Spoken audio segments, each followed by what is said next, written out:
Forget everybody else you're talking to. Just roll tape. This is Dee Snider on Heavy Metal. I was there at its ugly fucking birth, and I will die with a fucking metal album in my hand.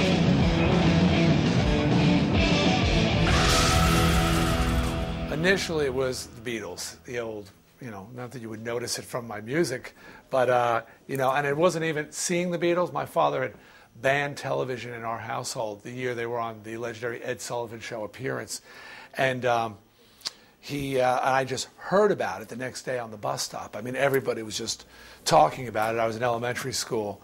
And I said, what's the buzz? What's going on? And I said, oh, did you see the Beatles last night? And I'm like, the What'ls? And all the Beatles, it was great. All the girls were screaming. And as soon as I heard the girls were screaming, I was in like 3rd grade. And I said, that's what I want to be. But it was later on that I really found my true calling when metal was born. When metal started to make itself evident. I am the original, I'm one of the original headbangers. I was there for its ugly, brutal birth. Which was when? Well, you can't officially say what was the actual starting point, but it was certain bands. You had the Woodstock Nation, and there were people like me who were scratching our heads going, Country Joe and the Fish? What? Why should I give a shit about Richie Havens? I want to see The Who. I want to see who was 10 years after at the time, Mountain. Mountain were one of the first I felt metal bands. But you were starting to say, I don't really want to listen to this Crosby, Stills and Nash crap. But everybody else was like, oh yeah, everything's beautiful. Then Grand Funk Railroad, Blue Cheer, the first Black Sabbath record, first Zeppelin record. And suddenly, there were a group of us who were starting to gravitate exclusively to this music, whatever it was. Deep Purple, had the attitude, the edge that we were looking for, and fuck the rest of that shit, And those on the other side of the Woodstock Nation, they were finally finding a form of music that they found repulsive, that they were not willing to welcome into their happy, hippy-dippy world where everybody loves everything and grooves to it all. They were drawing a line with Grand Funk Railroad, Blue Cheer, Zeppelin. Yeah, Zeppelin crossed the line, but they were considered pretty dunderheaded initially. There was a real anger that was surfacing in the heavier rock, and there were certain people who were gravitating toward that anger. Initially, I tried to play guitar and sing, but I really suck on guitar. And I found that I was a better singer, and I could get into better bands just singing. If I brought the guitar with me, suddenly it just brought down the whole quality of the band. So at some point, I just left the guitar behind. I grew up singing. I sang in the church choir. I was always in the school glee clubs and school choirs. My mom was a singer. My great-grandmother was an opera singer in Switzerland. So we all had all the Snyders, like the von Trapp family, the von Snider family. We all sang. And I just, went and decided to take a different direction. The vocalist guitar players, I think there's a love-hate relationship on stage. I think guitar players pretty much want to be lead singers. And lead singers couldn't play guitar, so it's so it's like, man, I really wish I could do that, and I hate you for doing it. Frontmen are a necessary evil in rock and roll, and some bands from time to time decide to forego the frontman because they're more evil than they are necessary. But in behalf of frontmen everywhere, I never understand how the musicians and the bands expect us to have the sack to get out in front of a stage just with a mic, step out in front of an audience, entertain, hold their attention, win them over, and then walk off stage, lose the attitude, lose the ego that guy could act, lose everything, and just be a regular guy. Are you fucking kidding me? The Twisted Sister image predates me a little bit, in that they were a glam band from the earliest days. They formed right alongside the New York Dolls, and they were a full-on glam band originally. When I came on board, you know, I knew that I wasn't glamorous. I was more hideous, so hid rock. But I was taking, I liked the sensational aspects of, you know, the angry young man putting on the war, my wife would call it the war paint, but putting on this makeup and defying anybody to knock the lipstick off my shoulder, you know. To me, it was an attention getter. To me, it was, I was looking for trouble. I was finding it every fucking night. I'd walk out there on stage, someone would go, fag! I go, what you call me, motherfucker? You know, and it was like a, you know, dust up, and it was like, well, what do you think he was going to call you? You're wearing hot pants, stockings, and a woman's negligee top. Yeah, macho! UK was essential in the breaking of Twisted Sister. We were just about to pack it in. We had been rejected by every label in the United States 5 times. 5 times, 5 demo tapes. And we even got to the point where we took some photos without makeup, because we thought, well, maybe it's the makeup. And without makeup, with the makeup. And we were going to do a Have It Your Way, one last ditch of effort. This was 6.5 years into the band's career already. And just say, look, okay, if it's the makeup, we'll take the makeup off. And fortunately for us, we had met Ross Halfin, heavy metal photographer extraordinaire. Some fans had brought him down to a club. He started taking pictures, sending them back home to Kerrang. Kerrang started putting them in there, and people were going, well, what the hell's going on over there in the States? And then when we came over to the UK, we were able to sign with Secret Records. That company fell apart just after getting out our first album, Under the Blade. And then we did The Tube. We did Reading, and we did The Tube. And on that live show, live, you know, it was a great thing. 3 songs live. What an opportunity that was, that we signed a deal with Atlantic Records, and we got saved. We're not gonna take it. No, we ain't gonna take it. We're not gonna take it anymore. We're not gonna take it. No, we ain't gonna. You know, I ran into a fan on the street once, and he had seen Twisted Sister 45 times. It was in the U.S. And I was 45 times. It's like the Grateful Dead. People, you know, I said, why did you come see us 45 times? And he's like, what? I go, no, I mean, I appreciate it, but I just want to know, what was it that drove you to follow us the way you did? And he sort of looked off for a second, and in a moment of idiot savantness, he said, because I believed you believed. And I said, what? He goes, well, you had such conviction up there. I had no choice but to follow you.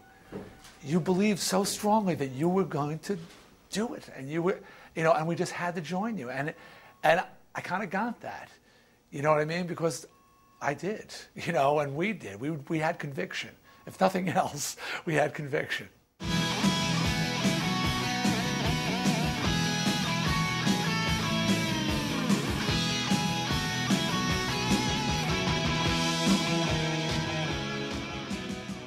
Rock. Everybody was just chucking stuff on stage.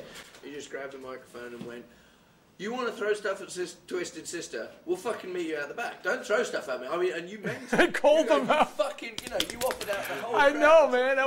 I was fucking, I never experienced it before. And I used to like fighting, and I called out the entire audience. And the thing was, you're right, I fucking meant it. I was just going to stand there one at a time, as long as I could go, and fight everybody in place. And people just started laughing, going, this fucking yank is nuts. And it just sort of, everybody just sort of like said, fuck it. You know, I won him over, but it wasn't really my intention to win him over. I really wanted to beat somebody up. I know, I saw it, man. I mean, you dodged a big bottle, and it's like, you fucking right, come on then. Fucking come around the back. One at a time. Everybody cheered, and then we were kind of like, these guys are fucking great. I think it was the first album, or maybe the second one had been out of that. No, that was Under the Blade, yeah. Yeah, and it was just like, no, these guys are fucking great, and everybody said, and that was a great moment. Wait, now were you at Donington by any chance when we played the next time? No, because I lived in Reading. Well, that was my thing, you know. I'm not a big, like Donington, we get out there, and the same, now we got 2 hit singles, and Can't Stop Rock and Roll's broken. It's 30,000 people, 29,000 are going nuts. No, it's about 27,000. 3,000 are fucking throwing everything, you know. So I do it again. Now I said, all right, one at a fucking time, side of the stage, and this time they're like, we heard that at fucking Ready Rock. Fuck you. And the shit's still flying up there like, shit. So, but I meant it. But at the same time, they weren't buying it. So I said, wait a minute. I said, how many of our friends are out there? I said, if I was on stage out there in the audience and I saw somebody throwing something at my friend, I'd be fucking pissed. I'd fucking beat the shit out of him.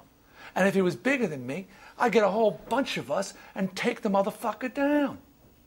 So fucking beat them. Anyway, we start playing and the crowd just starts beating these motherfuckers. And there's like Altamont. I see a fire breaking out. Yeah! And then the people threw the beating on everybody, and that was the end of the bottles. Twisted Sister was there at the beginning of the whole MTV thing.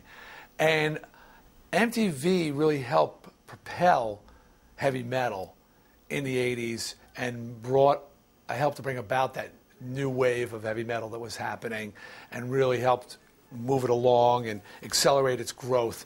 And it was simply because MTV needed visual entities. And what it quickly found out is a lot of the bands that existed, the bands, as I like to call them, were not really visual. And here was a form of metal that prided itself on being visual, especially live and in concert, and having a show that went with the music. So MTV grabbed onto bands like Iron Maiden and Twisted Sister and really helped propel us to greater heights than we might have achieved without MTV. Well, they also helped to overexpose and kill us too. That's a whole nother thing. Here it comes. You're never gonna stop it. On the run. But no way you can stop it. But it was funny, the old video killed the radio star. It was odd to see, the Twisteds and the Maidens of the world get that, that kick in the pants that sent us there, and then the Joe Jacksons and Supertramps, like, basically nudged off the cliff because they thought, oh my God, look what he looks like, Joe Jackson. All I saw was the pointy shoes on the album cover. They had no clue what, they went up at the camera and said, holy shit, went back down. You can't stop rock and roll. You can't stop rock and roll. You can't stop rock and roll. Can't stop it. Can't stop. You can't stop it. When MTV, and I wish I could remember the fucker's name, Les somebody, I don't know. The founder of MTV saw the "We're Not Going to Take It" video for the first time. He was horrified. He said, "This isn't a rock video. This is method acting." Pass the carrots, please. May I be excused, please?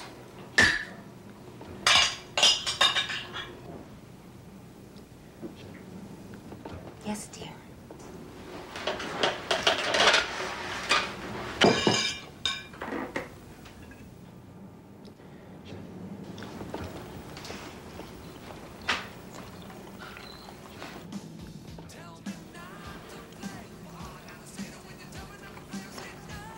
What is that?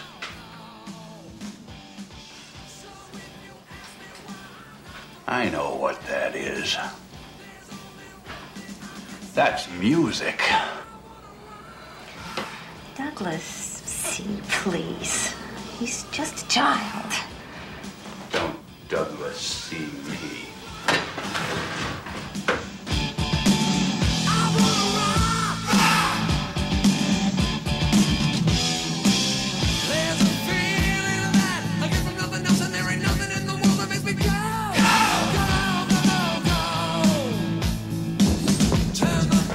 All right, mister, what do you think you're doing? You call this a room? This is a pigsty. I want you to straighten up this area now! You are a disgusting slob! Stand up straight! Tuck in that shirt! Adjust that belt buckle! Tie those shoes! Twisted Sister! What is that? Wipe that smile off your face. Do you understand?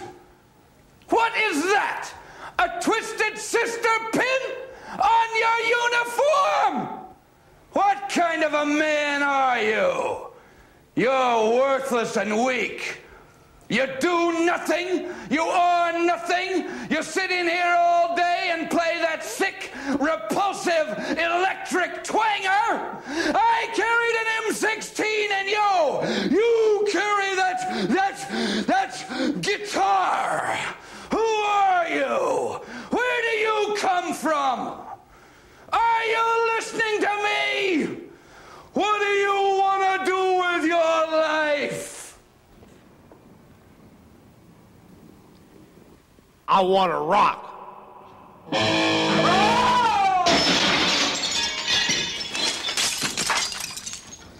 He said he was pissed off, and we're not going to take it. It was never taken out of medium rotation on MTV. And it's one of the most famous videos of all time. Everybody saw it forever, but the fact of the matter was it never got out of B rotation.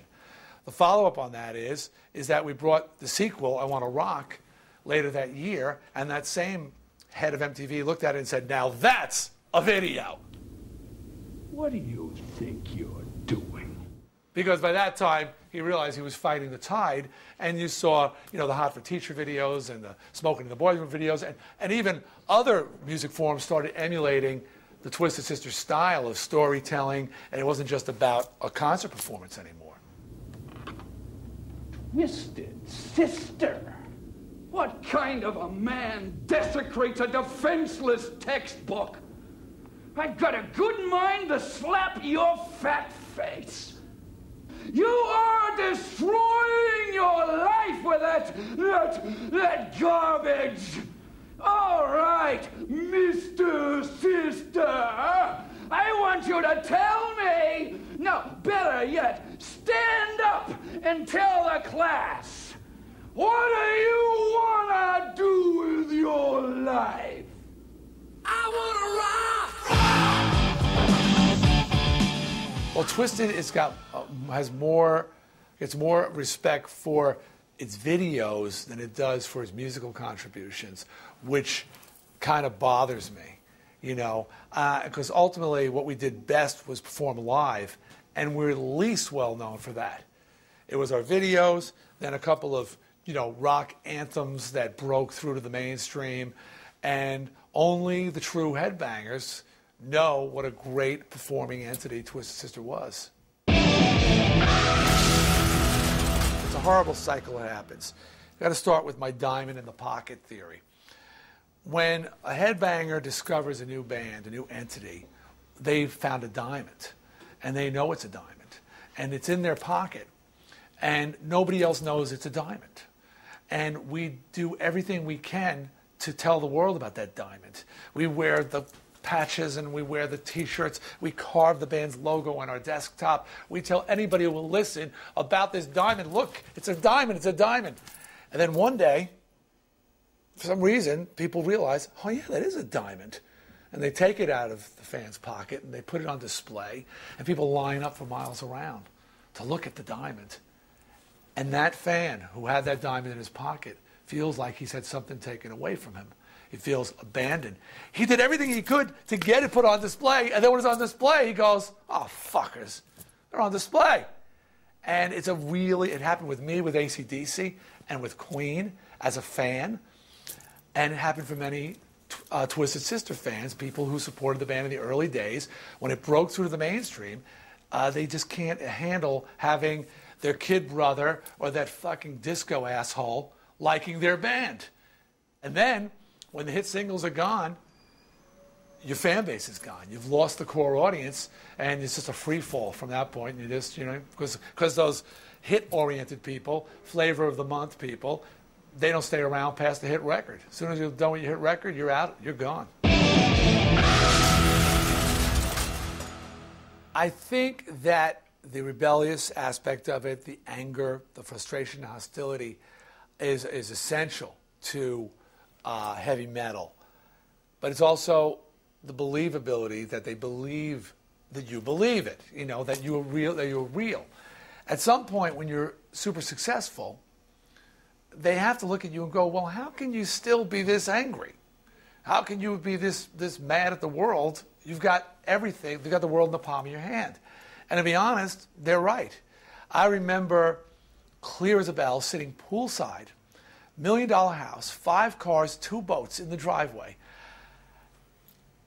trying to write the next teen anthem, the next, angry young man, the next we're not going to take it. And I am just drawing a blank, because I'm sitting like this, like, I just can't. I mean, what was I mad at? What could I possibly be mad at? And all my dreams had come true. So, and I did the best I could trying to tap into the angry young man I once was. But the truth of the matter was, I no longer felt it in here anymore. With the passage of time, the bad fades away and the good remains. Fortunately, time heals all wounds. I mean, that's the way the human mind works. And, the mistakes that we made and the bad songs that I may have written or the covers that we may have done, ill-fated, they're left behind, and people just remember the most positive things. And what's happened is after the 90s, the rejection of heavy metal, the wholesale rejection of heavy metal, hair metal, you couldn't even say the words in the 90s. Now all these musicians who grew up on that stuff and are now the new generation of successful musicians, they're saying, wait a minute, this is my inspiration. These are the bands that I grew up on, and these are the bands that made me what I am today. So there is a reverence, and there is an appreciation, and there is a respect. That said, I would just like to point out that a lot of those fucking grunge bands, and I liked grunge, they were hair metal performers before they cut their hair. I mean, in the one of those journals of Kurt Cobain, he references the Twisted Sister video when talking about the creation of the Smells Like Teen Spirit video. So, how do you reference a form of music that you've rejected in its entirety? Bullshit. The chord pattern for Smells Like Teen Spirit comes from Boston's More Like a Feeling. Okay, so the wholesale rejection of everything that was metal and hair metal by the grunge and alternative bands, that was a front. They were all hair farmers secretly in their bedrooms. Well, first of all, I always thought that Twisted would be known for its live performances and everything else would be secondary. I thought we'd be one of those bands that went to a town, wowed the crowd, and then they went out and bought some records. Like with Slade, for me, I saw Slade live, and first time and only time in my life, I went out and bought 3 albums the next day. I knew nothing except for a song I heard on the radio, and I was just so blown away. And that's the kind of band I thought Twisted would be. So no one was more surprised than me when we became a band with hit singles and hit videos, and we became a household word. I couldn't go any place without being recognized. Now, our greatest asset was our live performances. And what I think makes a great live band is the belief of the musicians have to have the belief that nothing else matters besides that live show, and that you should have nothing left after that live show. It's all to be left on the stage. Nothing else matters. And you would have to carry me out to the bus after a show. I would crawl out of bed every day, just literally crawl, and just no voice, my body shredded, because that's what we did. And when I would hear about bands going out after a show and jamming at a local club or partying, I'd be like, with what? My legs are rubber, my throat is shreds, and I can't move. And I always believed that was what separated Twisted Sister and Kiss. I heard Gene Simmons say the same thing once, about that after a Kiss show, you should have nothing left. Except maybe a little to shag with. But that was Gene Simmons. Let me tell you something. But like I said, and I find myself offended by bands that can actually go off a stage and go nuts, go party, go crazy, wild, run around, trash the hotel room. To me, you stole from the fans. My voice was an instrument. A bullhorn? Is that an instrument? I don't know. A saxophone? I'm not sure what the fuck it is.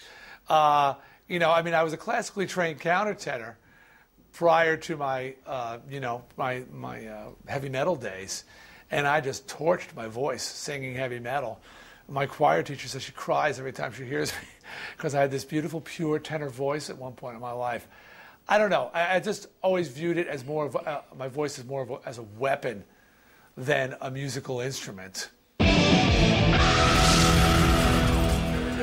you doing for time, sir? I'm doing all right. I do radio, you know. Right. I Yes, do. yes, I've got to. If I get home in time, I'm supposed to interview Nikki Sixx, but I'm really going to have an argument with him, so I really don't Can we care. catch that later? No, it's not here. I'm on in Philadelphia now, and I have a nationally syndicated show. It's not in the New York area. It's about 200 stations called The House of Hair. We play the best of the 70s, 80s, early 90s hair bands and heavy metal. Well, but Nikki, in his book, said people with curly hair can't rock. I don't know if you've ever heard him say that quote. Yeah, that's what he said in his book, The Dirt, that people with curly hair can't rock. And I beg to differ. I think Robert Plant, Roger Daltrey, Paul Stanley, we might all just get in a line and start kicking the shit out of them. But it's almost humorous. And then in a recent Rolling Stone article, they asked him about that. And he said, and I know Nikki, and Nikki's a very nice guy, and we get along well because we sort of come from the same background and stuff. But that's just mind-blowing. So he said, well, what about Led Zeppelin, Nikki? He goes, well, what they sort of did a little blues thing. They really never took it anywhere. But Queen, and I was like, what? Zeppelin never took the blues thing anywhere? The most influential band, south of the Beatles, And then he went in the same article, he talked about great bass playing, and he went, Paul McCartney, Flea, Nikki Sixx. I was like, hello! Dude, you rock, you had some good times, you play, you entertained the crowd. Flea, Paul McCartney, why don't you just throw John Paul Jones in there for grins, while we're at it. Nikki Sixx. So I'm not really in a rush to get home to interview him. I could do without the argument. Oddly, the odd thing is, being now a senior member of the metal community, you run into so many bands who were fans of yours and who were inspired by you. And some of them get it and others don't. So in the they got it category are Pantera. And Phil Alsamo, I didn't even met Phil. I spoke to him on the phone. He sang the entire "You Can't Stop Rock and Roll" album to me. I'm like, oh yeah, that. And he just went track 1, 2, 3. Just sang every song, and that was the end of the conversation. It was basically he was showing me what a fan he was. He got it. Firehouse and Cannibal Corpse, on the other hand, two extremes, did not get it. It wasn't about writing pansy-ass power ballads for days, and it wasn't about writing songs about fucking nuns with knives. That wasn't what I was trying to tell you. I was trying to tell you, stand up for yourself and, get mad, get pissed off, and step up and represent and stand tall and don't look your fears and right in the face and just, and let them fucking have it. But some get it, some don't. And so you hear "Walk" by Pantera and you go, yeah, that's it. Respect. Walk. Are you talking to me? Fuck yeah, that's Twist Sister attitude. Love of a Lifetime, Firehouse, not the Twist Sister attitude. And they'll come up to me and they'll go, oh, you have no idea what inspiration you were to me. And I feel like a father whose son became a ballet dancer. You still love him and all, but not exactly what you had in mind when you were throwing him the football when when he was a child. Okay. I would love to talk about ballads. The heavy metal and ballads have gone hand in hand for decades now, and metal is a great way is a great music form for a ballad because few instruments can express the feelings that ballads express. Usually it's love and loss, and the guitar is capable of expressing that emotion better than any instrument. It has the power of the heart. And I back that up by saying, why do you think the power ballad has been the one form of heavy metal that's been so universally accepted by the mainstream? Because they don't get heavy metal in its purest form. But if you open up and you hit a power chord and a singer starts singing about the love he's lost or whatever, and the drums are, it speaks to right here, and people get that. Well, when the record industry saw what success the metal bands were having with the power ballad, they started becoming, a part of the formula. Okay, put out the credibility track, follow it with the power ballad. Then they said, well, why don't we just eliminate the credibility track and go right for the power ballad? And then somewhere along the way, someone got the brilliant idea, Tesla, to unplug their instruments and do it acoustic. Well, what the fuck do we need the metal band for now? We got Crosby, Stills, and Nash on the fucking stage. And that pissed me off more than anything. Unplugged. The idea that you're not a true musician until you can disconnect from your amplifier and get just down with your instrument. Yeah? Well, I say you're not a fucking true musician until Paul Simon and Tracy Chapman can plug into a Marshall 200 stack and ride the fucking lightning, okay? All right? That's a fucking talent. So, I mean, that insults the shit out of me. But anyway, once Unplugged happened, it was all over. Love of a Lifetime and More Than Words and Saigon Kick had that fucking other song, with no electric guitars anymore, and it was all over with the shouting. Heavy metal, hair metal needed to die, and thank God Nirvana put the stake through the fucking heart.